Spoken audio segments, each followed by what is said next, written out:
भाजपा में खलबली। नमस्कार, मैं पल्लवी शर्मा और आप देख रहे हैं दिव्य हिमाचल टीवी। मैं आपके सामने हाजिर हूं हिमाचल आज का मुद्दा लेकर। हिमाचल के विधानसभा चुनावों से पहले ही सियासी उठापटक शुरू हो गई है। कांग्रेस और भाजपा के लिए अब अपने ही चुनौती पेश करने लगे हैं। कांग्रेस के लिए नीरज भारती और सुधीर शर्मा के बीच की लड़ाई फेसबुक से होते हुए सड़कों पर पहुंच गई है, तो भाजपा के लिए बिलासपुर सदर मंडल अध्यक्ष के इस्तीफे ने बता दिया कि आने वाला वक्त कितना मुश्किल होने वाला है। क्या बन रहे हैं हिमाचल प्रदेश के समीकरण? हम पहाड़ी में इसी पर चर्चा कर रहे हैं अनिल अग्निहोत्री और राजेश शर्मा। सियासत की बात करेंगे। अब हम ऑलरेडी इलेक्शन ईयर में हैं जी। खैर जी, साल के अंत में एक नई सरकार होगी, चाहे वर्तमान जयराम ठाकुर साहब मिशन रिपीट में कामयाब हो जाए या कांग्रेस आ जाए। लेकिन राजेश, इतने महत्वपूर्ण समय में हम ये देख रहे हैं कि हालात कुछ ऐसा ही नहीं है दोनों पार्टियों के लिए। कांग्रेस में कल है, भाजपा का अपना रोना। कैसे राजेश?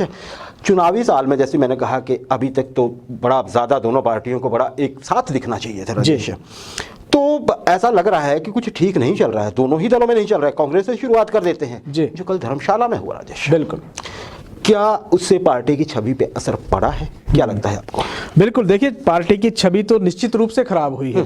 थोड़ा सा धर्मशाला में हुआ क्या है, धर्मशाला में ज्वाली के पूर्व विधायक और पूर्व सीपीएस हैं वीरभद्र सिंह की सरकार में रहे नीरज भारती, और धर्मशाला में के पूर्व विधायक और पूर्व मंत्री रहे वीरभद्र सिंह सरकार में सुधीर शर्मा के समर्थकों के बीच में एक तरह से एक चैलेंज था। जिस तरह से कहा गया था कि नीरज भारती को शायद कहा गया था धर्मशाला आके दिखाइए, वो धर्मशाला पहुंच गए। उसके बाद सोशल मीडिया या फेसबुक पे लाइव हो गए, जहां से उन्होंने चुनौती दे दी। उसके बाद उन्होंने सीधे तौर पे कह दिया कि बड़ा घटनाक्रम यहाँ चला, बड़ा ड्रामा, एक तरह से बड़ा हाई प्रोफाइल ड्रामा धर्मशाला में हुआ। हमारे दर्शक उससे भली भांति जानते हैं। जी जी। बड़ी बात यह है कि पार्टियों की छवि तो सीधे तौर पे कांग्रेस की छवि तो खराब हुई है, क्योंकि जिस तरह की कलह आप देखिए, पार्टी की एक मैसेज चला गया लोगों में कि जिस पार्टी के का कोई एक चेहरा नहीं होता, एक कोई बड़ा नेता नहीं होता, उस पार्टी में इस तरह की चीजें, वो भी इलेक्शन ईयर में अगर सामने आ रही हैं, तो ये एक तरह से दुर्भाग्य कहा जाएगा उस पार्टी के लिए। बिल्कुल सही। सड़कों पे ये लड़ाई, अपनी लड़ाई इनकी अगर आ गई है कांग्रेस की, तो पार्टी बिल्कुल तो आगे होगा क्या, क्योंकि इलेक्शन ईयर लगा है। वैसे भी कांग्रेस से बहुत से लोगों को उम्मीदें थी जी, है भी। अच्छा राजेश, अगर मैं आपसे ये कहूं कि मामला कुछ ये ऐसा हो गया कि भाजपा को बैठे बिठाए मौका मिल गया जी, थाली में परोस के मुद्दे पे कुछ बोलिए। अच्छा, क्या कहा गया है भगवा दल की ओर से आज इस मसले पे? बिल्कुल, देखिए भाजपा तो इससे पहले भाजपा डिफेंसिव थी, एक तरह से कांग्रेस ने घेर के रखा था चारों ओर से। लेकिन जब से पिछले कल से ये हुआ, अब भाजपा आक्रामक हो गई। अग्निहोत्री जी, आज अगर हम बात करते हैं तो शहरी विकास मंत्री ने सीधे तौर पे हमला बोल दिया है। उन्होंने कहा है कि कांग्रेस के वर्चस्व की लड़ाई अब सड़कों पे आ गई है। बिल्कुल, सुरेश भारद्वाज साहब ने, पार्टी के पास ना नेता है, ना नीति है, ना अनुशासन है, और ना ही छोटे बड़े की तहजीब बची है कांग्रेस में।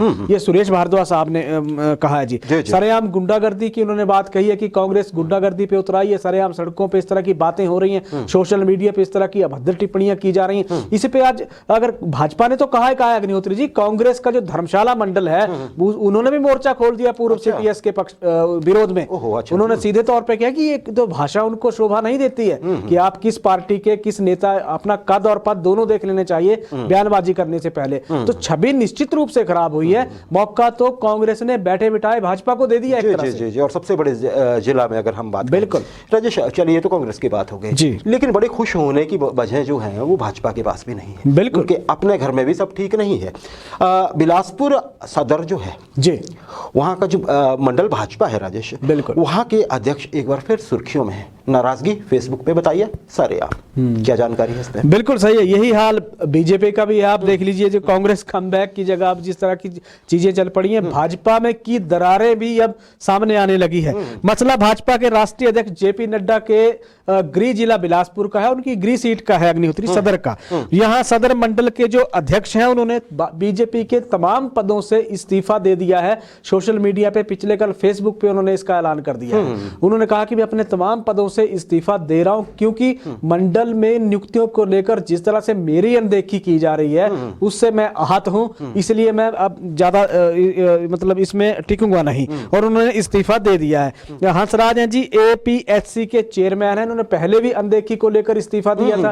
विधायक के बड़े करीबी कहे जाते हैं, बिल्कुल सुभाष ठाकुर जी के। लेकिन बड़ी बात है कि अनदेखी कर कौन रहा है, और भाजपा के राष्ट्रीय अध्यक्ष की अगर गृह जिला में इस तरह की चीजें सामने आ रही हैं तो इसका मैसेज जा क्या रहा है, क्योंकि स्थितियां तो ठीक यहां भी नहीं लग रही हैं। जी जी, देखिए राजेश, बात तो सही है।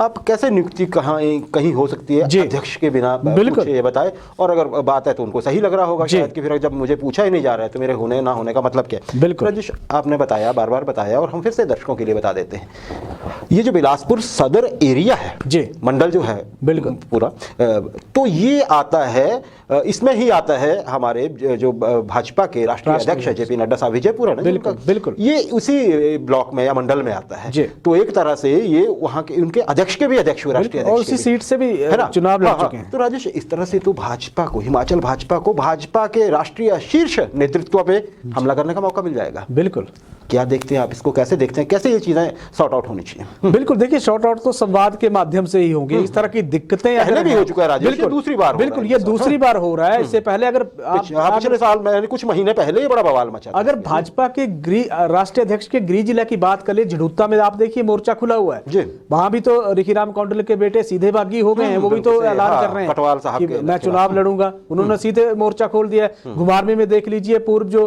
खाद्य बोर्ड के निदेशक हैं वो आजकल बागी हुए बैठे हैं, उन्होंने भी मोर्चे खोल दिया कि मैं भी चुनाव लड़ूंगा। इसके अलावा और भी नेता वहां हैं। तो बिलासपुर में कमोवेश अगर भाजपा के राष्ट्रीय अध्यक्ष के आप गृह जिला में इस तरह की चीजें सामने आ रही हैं तो इसका मैसेज क्या जा रहा है? कोई अच्छा मैसेज राष्ट्रीय फलक पे यही जा रहा है कि जो घर का मतलब एक तरह से आप डैमेज कंट्रोल नहीं कर सकते हैं चीजों को, तो आगे परिस्थितियां देश में किस तरह की होंगी। विश्व की सबसे बड़ी पार्टी बीजेपी है, चिराग तले अंधेरा, कांग्रेस ये बोल रहे हैं। अब देखते हैं अंधेरा कैसे दूर कर पाएगी पार्टी। प्रदेश, क्या लगता है, मेरा अंतिम प्रश्न आपसे इस सेगमेंट का, क्या लगता है आपको कि ये जो चुनावी साल है इसमें दोनों ही तरफ से ऐसी खबरें अक्सर और ज्यादा सामने आएंगी? हम ना भूलें अभी टिकट बंटने हैं दोनों पार्टियों के, क्या कहेंगे? बिल्कुल, ये तो अभी आगाज है एक तरह से अग्निहोत्री जी, अभी तो फरवरी महीना हुआ है। अभी तो आप देखिए अक्टूबर और नवंबर आते आते तो कई कुछ होगा। देखिए चुनावी साल है, इस साल में स्वाभाविक रूप से आक्रोश भी निकलेगा, गुस्सा भी निकलेगा, पीड़ा भी निकलेगी, टीस भी निकलेगा। हर कार्यकर्ता ये कहेगा, आप देखिए मतलब अगर प्रदेश को हम देख लेते हैं, ज्वालामुखी में देख लीजिए क्या नहीं हुआ, जुब्बल कोटखाई में उपचुनावों के दौरान क्या नहीं हुआ, या अर्की में उपचुनाव के दौरान क्या नहीं हुआ, फतेहपुर में उपचुनाव के दौरान क्या नहीं हुआ। जहां उपचुनाव हुई वहीं कला दोनों ही पार्टियों के सामने आ गई।